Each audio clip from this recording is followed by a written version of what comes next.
السلام عليكم ورحمة الله وبركاته. إن الله وملائكته يصلون على النبي يا أيها الذين آمنوا صلوا عليه وسلموا تسليما.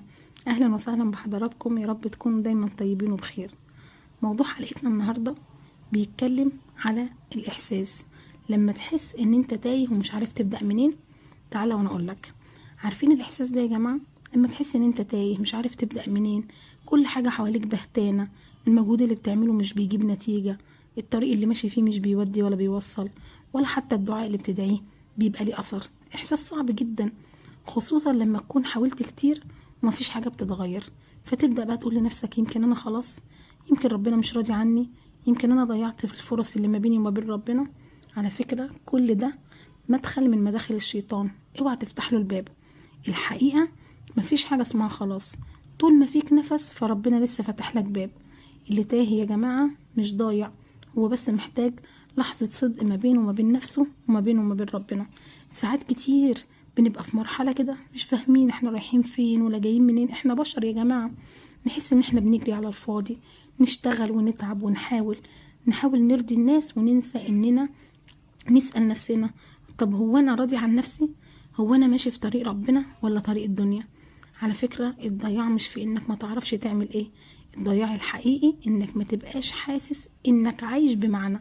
يعني تبص حواليك مثلا تلاقي ناس شكلها ناجح بس جواها فاضي، ناس تانية تحس ان هي تقول ده ممكن ده يكون فاشل. لا، هو مش فاشل، هو ممكن يكون عند ربنا انجح منك لانه لسه بيحاول. انا عايزاك تحاول. على فكرة اول خطوة تطلعك من الحالة دي انك تقف مع نفسك لحظة وتقول كفاية، كفاية لف، كفاية دوران، كفاية ان الدنيا تاخدني وانا ناسي نفسي. انا النهاردة هبدأ من جديد، هبدأ صفحة جديدة مع ربنا. على فكرة مفيش بداية محتاجة ظروف مثالية ولا نفسية عالية، البداية بس محتاجة قرار صغير منك، قرار انك ترجع للي خلقك. صدقني مش لازم تكون قوي ولا متين قوي ولا حافظ كل القرآن ولا بتحضر دروس علم كتير، كل ده هيجي. اهم حاجة تكون صادق، تقول لربنا يا رب انا تايه ومش عارفة ابدأ منين، بس نفسي يا رب ارجع لك، نفسي اعيش بسلام. عارف ربنا هيعمل ايه لما يسمعك بتقول الكلام ده؟ هيقرب منك، هيطبطب عليك، هيفتح لك ابواب عمرك ما كنت تتخيلها. بس المشكلة بقى هنا ان احنا اغلبنا مش بيدي الفرصة دي لنفسه، مش بيدي الفرصة لربنا يدخل حياته. بنفضل نحارب لوحدنا ونتعب وننهار ونرجع نقول في ربنا. لا، ربنا مش بعيد، احنا اللي بنبعد. جرب كده كل يوم قبل ما تنام تحط ايدك على قلبك وتقول يا رب خليك معايا، يا رب انا مش قادرة اكمل من غيرك.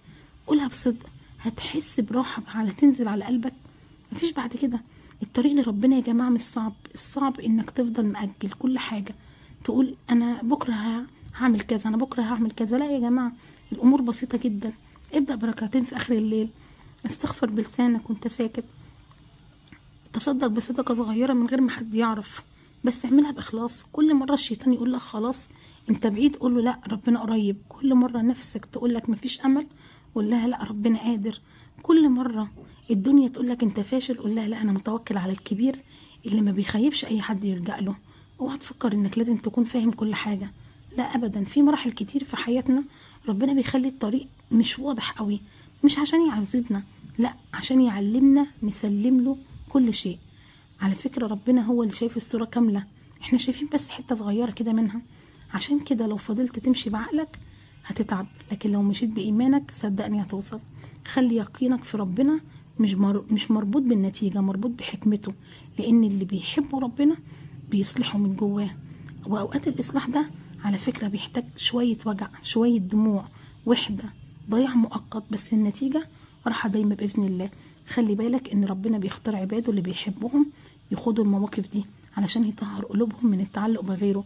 فلو انت حاسس ان انت تايه، يمكن هو ده وقت التنظيف مش وقت الضياع. يمكن ربنا بينظف طريقك من اللي مش نافعك علشان تمشي صح.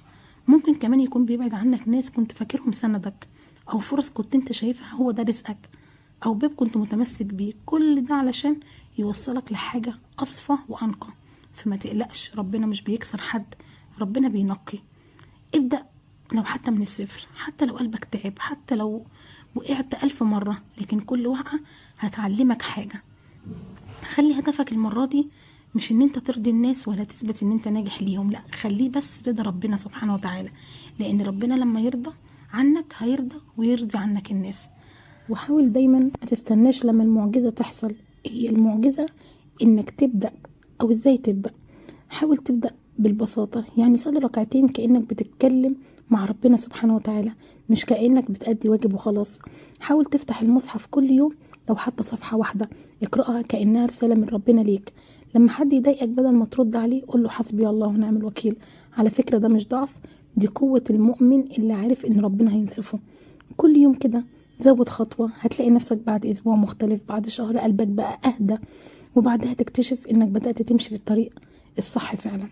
افرح انك لسه بتحس، لسه بتتألم، لسه بتسأل، لان ده معناه ان روحك لسه حية ولسه فيها شوق لربنا سبحانه وتعالى. ربنا عمره ما هيضيع قلب راجع له ابدا، حتى لو راجع متكسر. خد بالك ان الطريق مش بيبقى سهل، هتقع وتقوم، بس كل مرة هتقوم هتبقى اقوى. فحاول تخلي شعارك دايما في الحياة انا مش هقف حتى لو وقعت، لا هكمل.